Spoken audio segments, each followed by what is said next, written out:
Hey guys, so today we're going to be talking about Chapter 4, covering Chapter 4 in the Environmental and Natural Resource Economics course. And so I'll be citing the Tom Tietenberg 9th edition book. I have provided the link in the description. And so today is probably, in my opinion, one of my favorite chapters in the book. It's really relevant because it helps us connect the dots with regards to the concepts and theories that we learn earlier in earlier chapters, also later in the book. In this chapter, we'll be talking about valuation. And so usually when we talk about the marginal cost curves, the social marginal cost curves, and the implicit environmental costs and externalities that we need to account for, well, one of the big questions that I always had is, how do we know how to value that externality? Like, what do we do? Well, in this chapter, we're going to be talking about those valuation methods. We're going to be understanding how we get to that value. In addition, we're going to be talking about different assumptions that are made. Okay? So, why value the environment? Well, many federal agencies require benefit-cost analysis for decision-making. Ideally, the goal is to choose the most economically desirable project, given limited budgets. So whenever the U.S. government is considering an infrastructure project, when they conduct that benefit-cost analysis, it's also important to account for the environmental costs. And so we need to value that environment. We need to value the trees that will be cut down in the process of building that bridge or highway. And so to do that, we need to value those trees, right? We need to understand, okay, the benefit is, yes, we make this road, we build this road, and we can create jobs and provide accessibility. But at the same time, we are cutting down a forest. And unfortunately, it's not that easy in valuing trees. We don't have price tags on each tree. So we need to come up with a way to value that tree.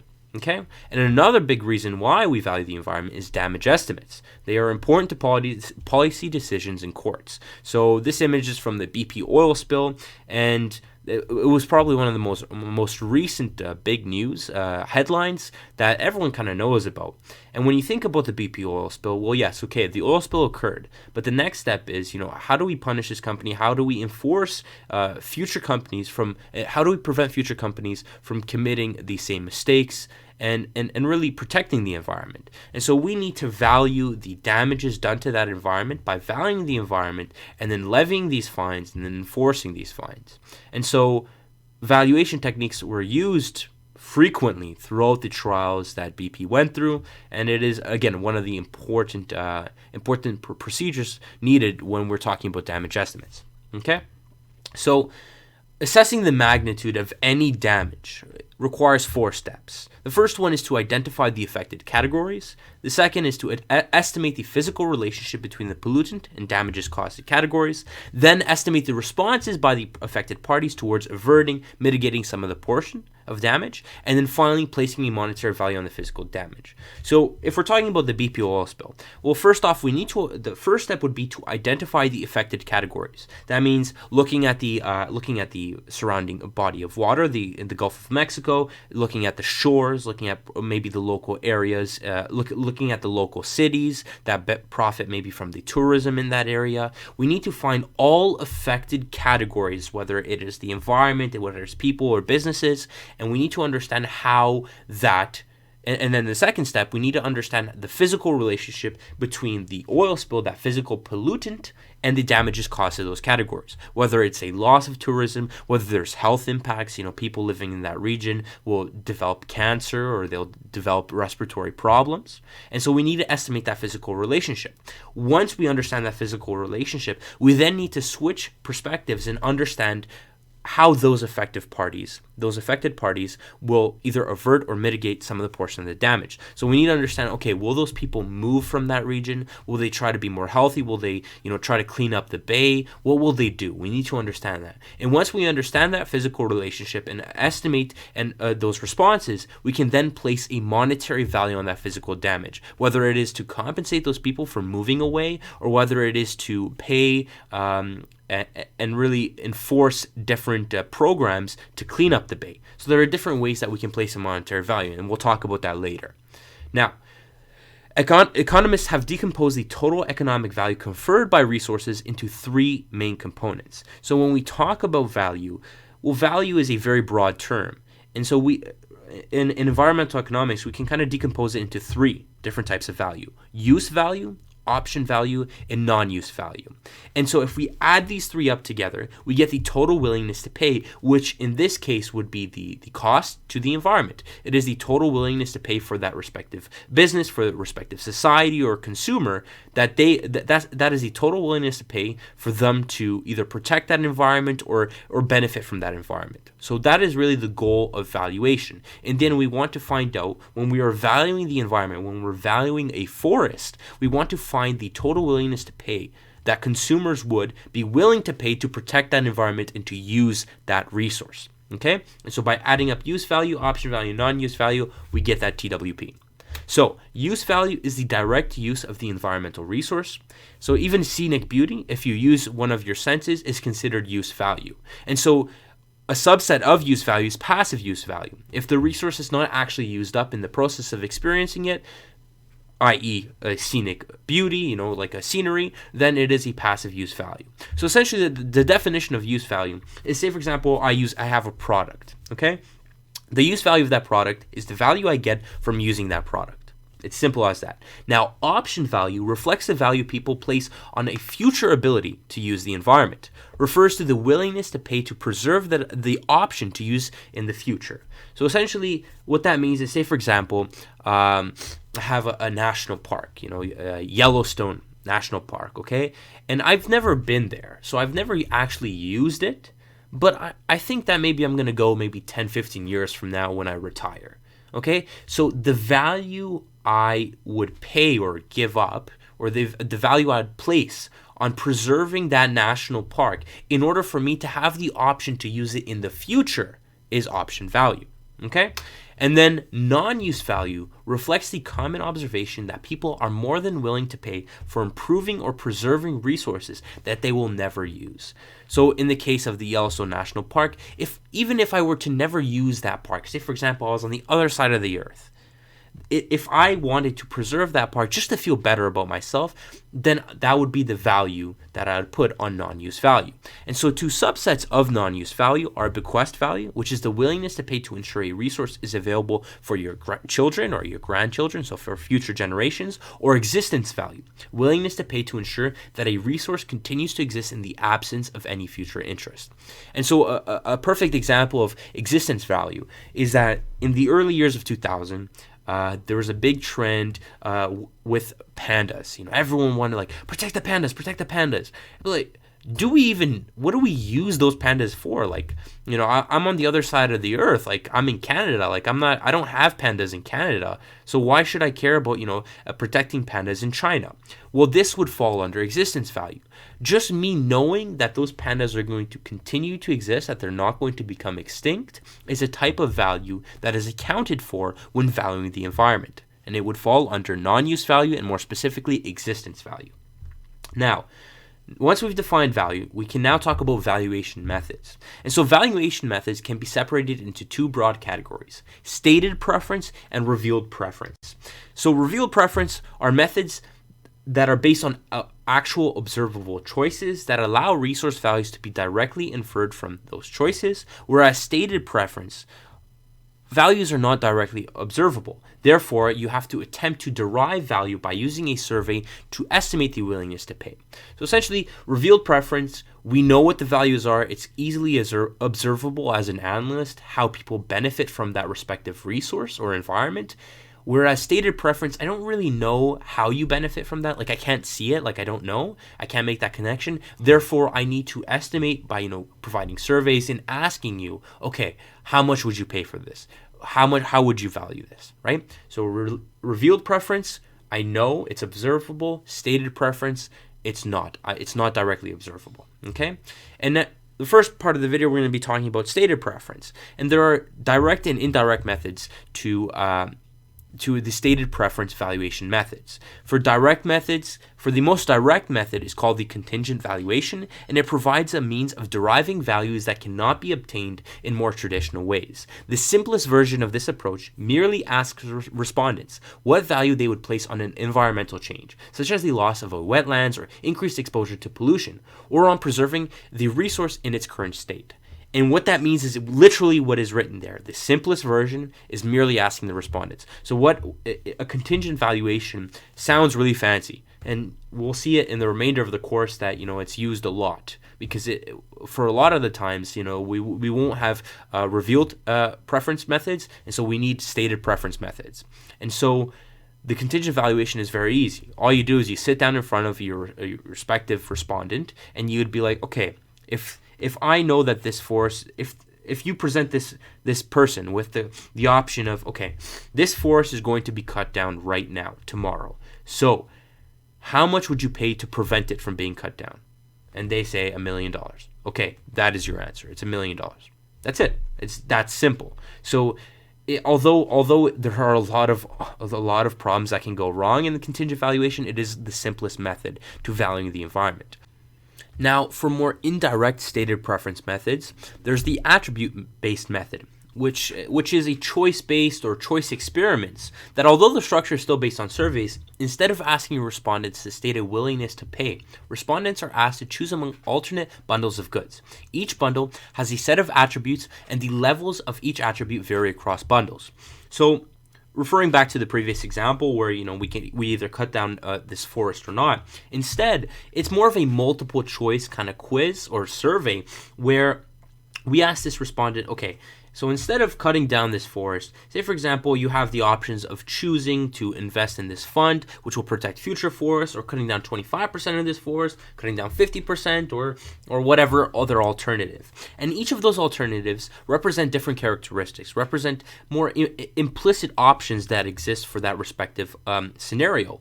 And so by providing these options, we are able to kind of get a sense of, okay, the respondent feels that based on their selections in this survey, they're leaning towards more protecting for the future, or more present-based protection, right? And so it's more attribute-based. And so this is another one of the methods. Although it's very similar, it's still a survey, similar to the contingent valuation method. Other than that, there's also the contingent ranking. And these rankings can be compared to see how the implicit trade-offs between more of the environmental amenity and less of the characteristics.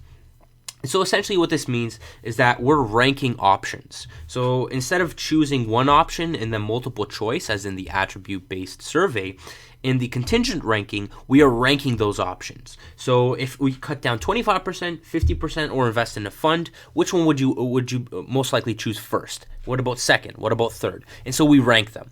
But once again, as I said before, stated preferences survey. Like, it's very, you just present questions and then the respondent's like, okay, I think this. That's it. That's why it's stated preference. It's not, the values are not directly observable, and so we have to kind of make a connection, find proxies in which we can actually draw upon that value. Okay? So the major concern with the use of contingent valuation and other stated preference methods is 5 different biases. So there's the strategic bias, the information bias, the starting point bias, the hypothetical bias, and the discrepancy between willingness to pay and willingness to accept. Okay, so there are 5 different things that can go wrong when we work with stated preference methods. So strategic bias arises when the respondent provides a biased answer in order to influence a particular outcome. Information bias arises whenever a respondent is forced to value attributes that have little or no experience with. And starting point bias may arise in the survey instruments in which a respondent is asked to check his or her answers from a predefined range of possibilities. So simplify this. Strategic bias, say for example this respondent is a business owner and works in the mining industry, and so they have been raised in a culture where they really hate the environmental protection agencies. Well, they have a bias towards leaning towards a particular outcome, so they want to see less protection of the environment. Therefore they'll be biased in that sense. Information bias simply means that respondent doesn't know. Like, they don't really know how to make these decisions. If you were to pull an undergraduate student to value a forest and he has no experience of any environmental economics, well, how do you assure that he knows anything? Like, how can he even form an opinion if he doesn't understand how to value the environment? So information bias is when people just don't know. And starting point bias, we talked about attributes and contingent value ranking options. Well, starting point bias is essentially, if I give you 5 options, that's it. You only have 5 options to choose from. Maybe there are 3 or 4 other additional options that were not listed. If we're providing you with only 5 options and there are actually 7 options, there's a strategic point bias, because the respondent is only able to check off one of the 5 options rather than one of the 7. So there's a starting point bias. Now, hypothetical bias arises when the respondent provides a biased answer in order to influence a particular outcome. It's similar to strategic bias, simply only that it's instead of more of their actual interest, it's more of their personal interest.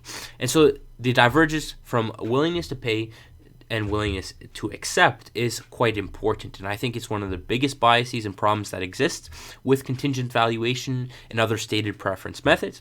Essentially, respondents to contingent valuation surveys tend to report much higher values when asked for their willingness to accept compensation for a specified loss of some good or service than if asked for their willingness to pay for a specified increase of that same good or service. So essentially what that means is that usually people will love to get more money. Their willingness to accept will be much higher than their willingness to pay. They're much more frugal, they're much cheaper when the discussion is centered on how much they would pay, whereas when they're willing to accept, oh man, give me as much money as you can, right? So there is that bias there, and usually there is a divergence between willingness to pay and willingness to accept. So when building a contingent valuation survey, focusing on these biases, we can kind of avoid them. So first, people must be given a reason why they might be asked to pay. So when we're talking about this divergence between willingness to pay and willingness to accept, we need to really present why do we need to conserve that habitat? Why are these options presented to us? So we have to really provide them with why we are asking them about their willingness to pay. Because if we just come up to some random person on the street and provide them no background information on this respective survey, then the willingness to pay and willingness to accept, there's going to be a significant divergence.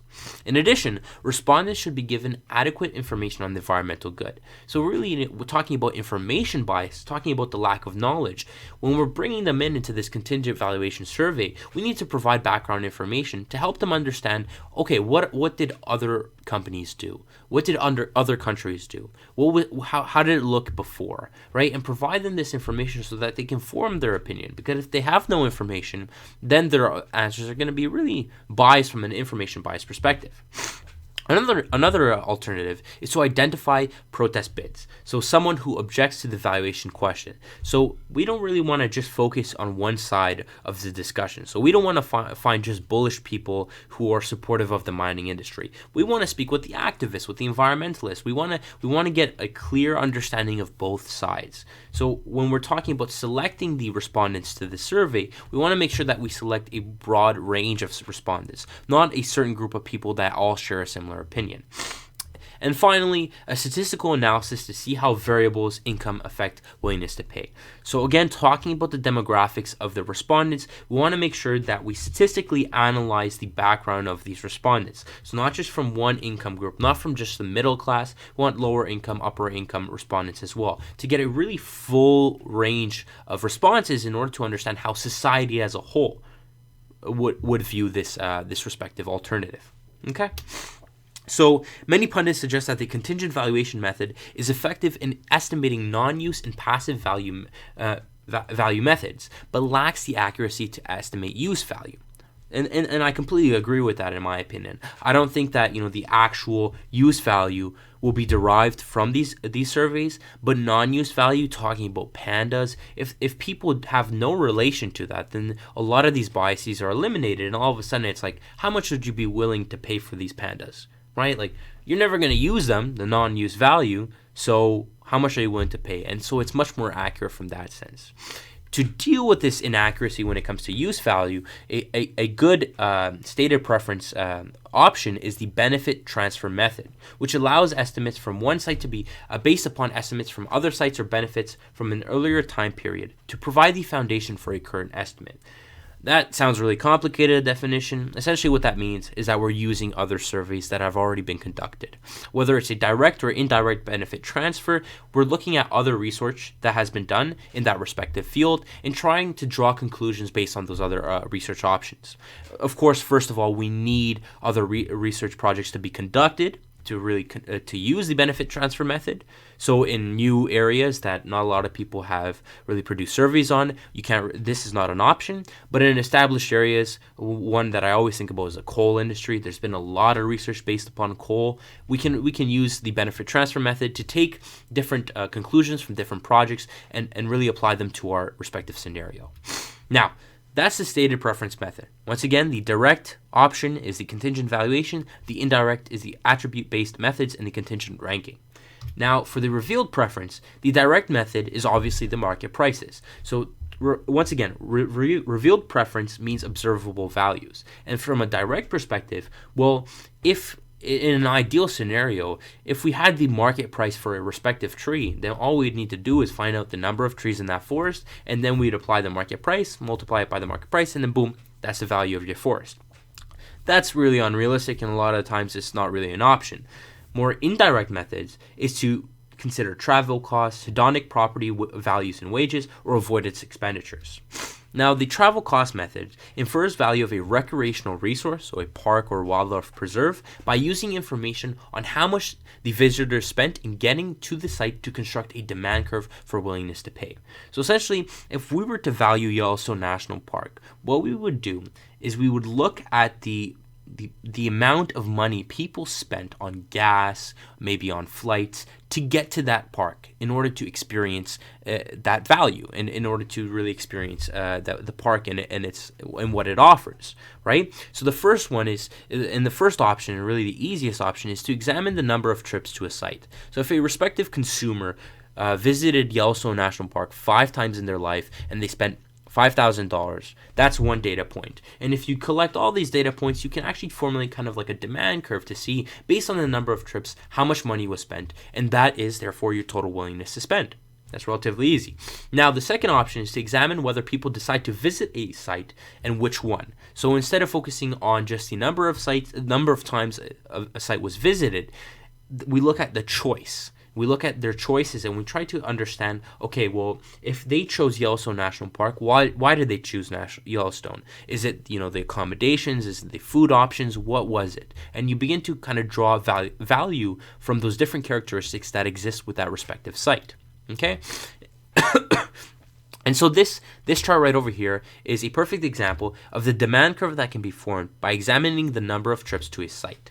So trips to Sprout Lake, you look at Sprout Lake and then you look at Gulliver's Lake, and so you compare the demand curves to each respective one. How much did they pay for this, the number of trips, and how much did they pay for the number of trips to Gulliver's Lake as well, right? And so it's probably one of the more easy methods, and if it is applicable, this is probably the best option to use, the travel cost method. Now, the other option is the hedonic property values models, which uses market data and then breaks down the and so here in this definition they talk about house prices, and so how you then look at house prices in the region. You break down house sales price into components, including the house characteristics, the neighborhood characteristic, and environmental characteristics, and by using multiple regression and understanding how each of those characteristics influences the home's property value, you can then try to play around and see, okay, if the environment declines in value, if the environment changes and becomes worse off, how does that impact the price of the home? And that change in value is the value of the environment.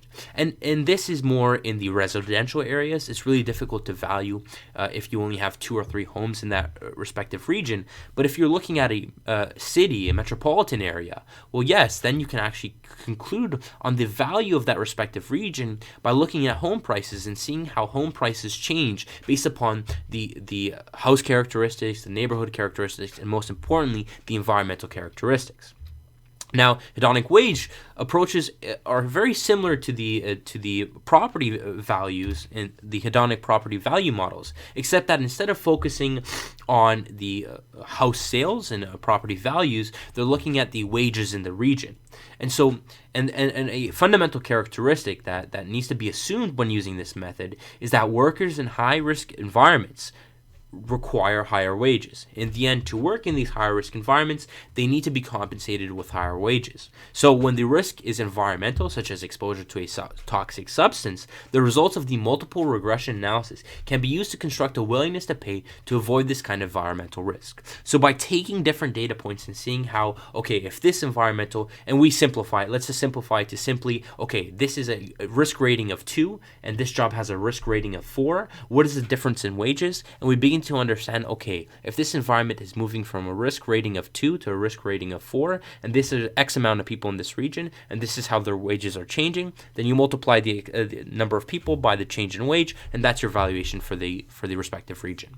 And so this is, again, it's only applicable when you have different data points to reference to based on the wages and the risk related to those wages. Okay. The final one, and probably the one that's really common sense, is averting expenditures. And it is a method which estimates costs based on the potential expenses needed to deal with a problem. Since people would not normally spend more to prevent a problem than would be caused by the problem itself, averting expenditures can provide a lower bound estimate of the damage caused by pollution. So the amount of money people are willing to pay to protect themselves against pollution damages is essentially the valuation for their respective environment. So say, for example, we're looking at maybe climate change. We're trying to value climate change and, the rising temperatures in Canada. Well, how much would people pay to avoid that? Well, in the end, if people are going to buy, humidifiers or they're going to buy AC systems, whatever they're going to buy, those costs can provide a lower limit to the averting expenditures needed to deal with that climate change. Because in the end, people are not going to buy before it happens, but after. And so once climate change happens, how much is it going to cost for these people to buy new air conditioning systems in order to deal with this change in the environment? And so that value that comes from, okay, the amount of expenditures to avert this change, that is your lower level estimate. And so it's a good benchmark to use. Now, a consideration when you're talking about revealed preference methods is the geographic information systems. And essentially, GIS is a computerized mapping model and analytics tool. And so a GIS map is made up of layers such that many variables can be visualized simultaneously using overlays. GIS offers a powerful collection of tools for depicting and examining spatial relationships. So it's used as a tool for estimating health impacts and associated economic values of changes in air pollution. It also runs health impact functions relating change in concentration of pollutant with change in health. And so essentially, it tries to visualize how changes in maybe pollution, how changes in air quality will affect the impact of the daily lives of those people. And so this is something that could be used in China right now. China has a lot of problems with, like the clarity and the smog that exists in metropolitan areas. And so GIS can visualize that impact and how it extends in a respective region, how it might expand or how it might contract if people are trying to prevent it from occurring. So it is a visualization tool used in the revealed preference models. Okay, so that's essentially the valuation methods when we're talking about valuing the environment. The stated preference methods, we have the direct method, which is the contingent valuation, and the indirect method, which is the attribute-based models and contingent ranking. These are all surveys that we try to infer a value from because the values are not directly observable. Whereas if values are directly observable, then we use revealed preference, and we can use direct method, which the simplest would be market prices, but that's really unrealistic to assume, or indirect methods such as travel costs to understand how much people would pay to go to that respective site, or hedonic property values and wages. We try to conduct a multiple regression analysis and see how different changes to different factors would impact the overall value of that property or that piece of environment. And then avoidance expenditures would be a lower level limit to really estimate how much people would pay to avoid this respective change in the environment. So these are some of the common valuation methods used in this book. And when we're talking about forming those marginal cost curves and estimating the damage that BP caused to the Gulf of Mexico, these are some of the methods that are used. Now, when the EPA, the Environmental Protection Agency, doesn't use just one, usually they use multiple, and then they combine the two them to find an average estimate. Okay.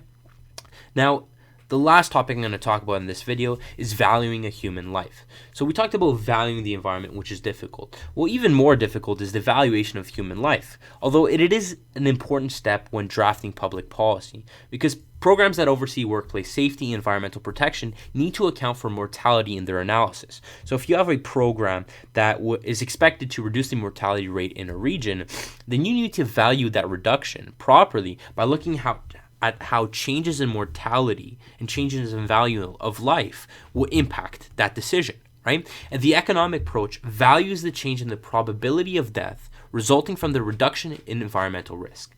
Thus, it is not life itself that is being valued, but rather a reduction in the probability of mortality.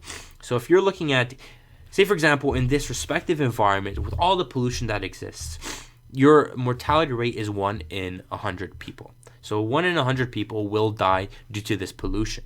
If we will present an environmental policy or an environmental action which will reduce that mortality rate to 1 in 1,000 people, well then that change in the mortality rate is what we're trying to value, not the one person that is dying, because it's really difficult to. Like, life can be priceless. Life is priceless. But that change in the probability, of mortality is what we're trying to value, right? And so we can introduce this definition. This value of statistical life, VSL, represents an individual's willingness to pay for small changes in mortality risks. It is not the payment to prevent certain death, but rather the marginal rate of substitution between mortality risk and money. And so the easiest way to really conduct a VSL analysis is to divide the amount an individual is willing to pay by the reduction in probability.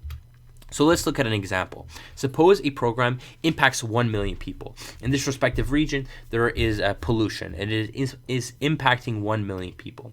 And you can reduce the risk of death from 1 in 100,000 people to 1 in 150,000 people, right? That is the proposition of this respective environmental policy. If the willingness to pay is $5 a person for this change in the probability of death, what is the VSL? Well, as the definition says here, you divide the amount an individual is willing to pay by the reduction in probability. So you divide $5 by 1 divided by 100,000 minus 1 divided by 150,000. And so your answer is $1.5 million. Okay? You can do that using your calculator. But yeah, so that's pretty much it. Other than that, I think that is it. Yeah, I just checked. This is the last slide. So once again, I'll point out that I am working off the Environmental and Natural Resource Economics 9th edition book by Tom Tietenberg. I have provided the link in the video description. Also, if you guys are interested in more financial markets, investing, all that kind of stuff, one of the other projects I do is I write for Seeking Alpha, and I've published a lot of research reports covering different resource and mining companies, and I've really kind of introduced a lot of environmental considerations into my analysis. So if you want to check out that research, you can check out the link in the video description to my profile for Seeking Alpha. All you have to do is just then register, and you can read my articles. Other than that, guys, if you have any questions or concerns, please comment in the video below, and I'll be sure to get back to you as soon as possible. Have a great day, guys.